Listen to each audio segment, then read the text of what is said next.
C'est ça, nous y est, racine cœur mélangé.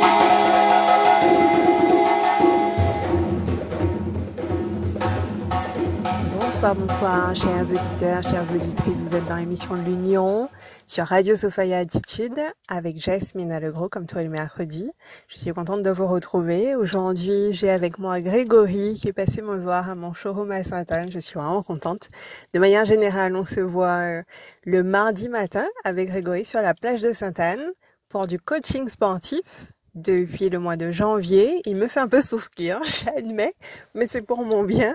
Du coup, Grégory me disait qu'il est parti au Sénégal. Ça a été l'une de ses expériences en Afrique.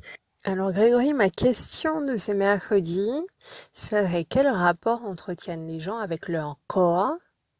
Est-ce que tu peux nous faire un comparatif entre ce que tu as pu voir en Afrique, quelle a été ton expérience et ton regard, ton observation là-bas, et la différence que tu as pu remarquer entre la relation des Guadeloupéens, du coup, avec leur corps, et celle des Africains avec leur corps? Est-ce que je serais intéressée d'avoir ton avis sur ça?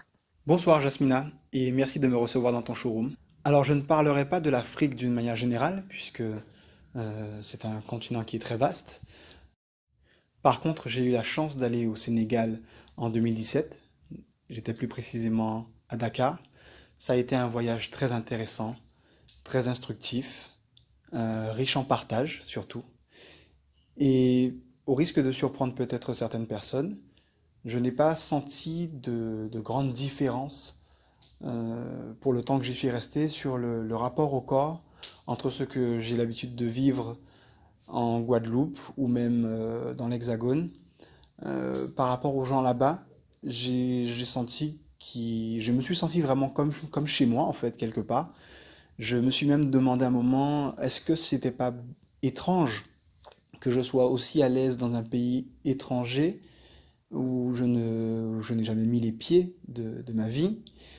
Et pour la petite anecdote, le jour de mon arrivée, je suis parti me balader de nuit et c'est à ce moment-là que je me suis dit que c'était un peu étrange de se balader comme ça la nuit dans un pays étranger sans avoir de repères mais en ayant juste quelques indications.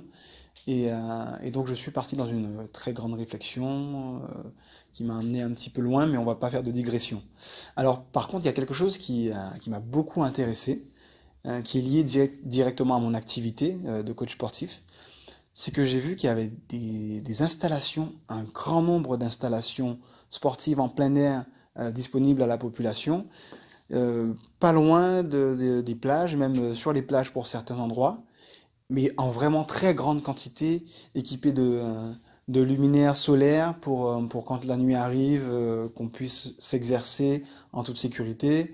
Et ça, j'ai été vraiment surpris de voir ça, je ne m'attendais pas à voir ça, et de voir le nombre de personnes pour, euh, pour lesquelles il y avait un attrait à la discipline sportive, en extérieur, euh, avec, j'ai envie de dire, beaucoup de ferveur en fait, mais pas vraiment différent de ce qu'on peut observer chez le public sportif. Mais là, j'avais l'impression vraiment que tout le monde pouvait se comprendre sur cet espace, qu'il y avait la place pour tout le monde et qu'il n'y avait pas d'esprit de compétition et surtout il y avait des infrastructures disponibles. Et ça, c'était vraiment quelque chose de très surprenant pour moi.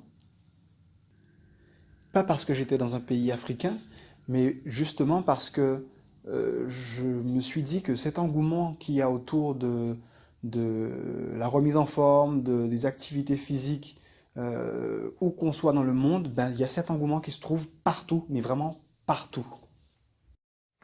Excellent, merci beaucoup Grégory pour ton retour par rapport à ça. Et c'est vrai que j'aurais pensé pas le contraire, mais j'aurais imaginé qu'il y aurait eu des différences au niveau de la relation au corps. Bon, mais super, merci encore et puis à très bientôt, à mardi prochain pour ma séance. À très vite. Cette semaine, notre invité est un artiste engagé. Ça, c'est top. Je suis sûre qu'il a des rituels ou des pratiques qu'il met en place pour être en forme dans son corps et dans son esprit et avoir toute l'énergie dont il a besoin pour défendre ses valeurs, sa vision et ses idées. Donc, Cher invité, est-ce que tu peux nous partager ton astuce? Toi qui as voyagé pas mal dans différents pays d'Afrique, quand on a un rituel le matin, serait-ce que de l'exercice, du yoga ou la course, etc., comment fait-on pour maintenir ça quand on voyage, quand on part dans un pays étranger et qu'on ne connaît pas forcément le territoire? Parce que c'est clairement très facile, moi je peux en parler ayant voyagé pas mal, de perdre ses habitudes le temps de notre séjour à l'extérieur. C'est-à-dire que pendant 15 jours, on va arrêter de faire ce qu'on a l'habitude de faire chez nous. Donc, quelle serait ton astuce pour garder quand même nos rituels, pour prendre soin de nous, physiquement, sportivement, quand on part en voyage et notamment en Afrique? Avant de laisser la parole à notre invité de ce mercredi, je vais vous laisser avec le kiff de la semaine et je vais rester sur le même thème. Le mardi, vous l'aurez compris, c'est mon jour, ma matinée pour mon coaching sportif et j'ai choisi de le faire en plein air sur la plage de Sainte-Anne. Donc ça, c'est vraiment un cadeau, un bonheur pour moi de pouvoir transpirer, respirer et faire des efforts dans un cadre aussi magnifique. Et puis le kiff chaque semaine pour moi, c'est d'aller prendre un bain de mer après l'effort. Il n'y a rien de mieux pour démarrer la journée et avoir toute l'énergie dont on a besoin pour faire ce qu'on a à faire. Donc voilà, profitez-en aussi si vous avez l'occasion.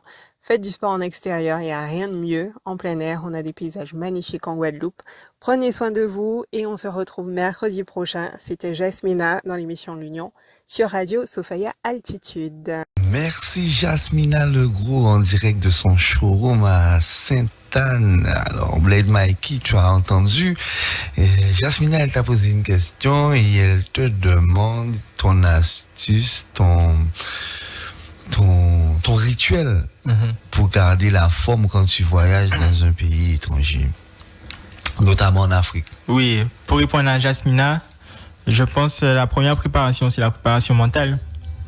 Donc, dès le matin, il y a différentes pratiques, mais le respect aux ancêtres, le respect à la divinité aussi. Donc, toujours cette connexion-là. Moi, c'est important pour moi de démarrer la journée comme ça. Et puis, après, au niveau sportif, j'avoue que j'ai pas de rituel pour l'instant que je fais vraiment tous les matins. Qui veut dire que quand je suis allé en Afrique, par exemple, j'ai fait du sport. Parce que, justement, ça fait partie intégrante de la culture africaine. Donc, pour donner un conseil, je dirais de se laisser aller. Par exemple, il y aura forcément de la musique au moment. Papa, bah, yon pas montrer que voilà, nous c'est africain aussi, nous ça fait ça. Et puis, sinon, voilà, un petit souhait de football.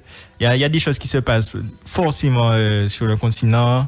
Et donc, moi, c'est plus par ce biais-là que j'ai maintenu une activité sportive. Mais c'est vrai que ce serait encore mieux d'avoir un exercice à faire avant de démarrer la journée. Donc, big up Jasmina pour son travail. Très bien. Nous avons les salutations de Dakar. Il y a monsieur Néron qui est à l'écoute. Merci, Rast Néron, RFM Radio, notre partenaire. Merci. C'est ça, nous, yeah,